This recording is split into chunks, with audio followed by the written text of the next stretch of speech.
रायजो राजा नोंथांमोन खुलुमबाय बयखौबो। दा आङो दंफैयो नर्थ थुरिबारि गामियाव। माने इयाव गथ'फोर मोसानो सोलोंलादोंमोन, बेखौ नायनो होननानै फैदोंमोन। हाय क्रिसमास मोजां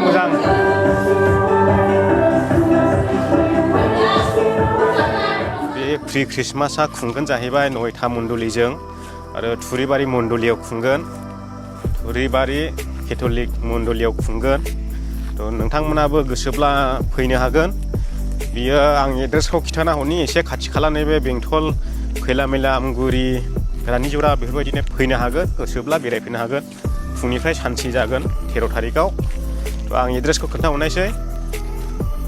डिस्ट्रिक्टआ जाहैबाय चिराङा गोलैखाबाय, पुलिस थाना आमगुरि गोलैयो, पस्ट अफिसा फाथाबारि गोलैयो आरो गामिया नर्थ थुरिबारि। नोंथांमोना डिसेम्बर 13 तारिखआव फुंनिफ्राय सानसे बेयाव प्रि क्रिसमासनि प्रग्राम दं, फैनो हागोन, बयबो नायफैनो हागोन।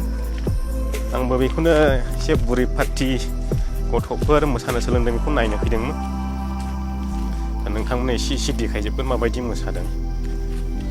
ससे बिसिकेन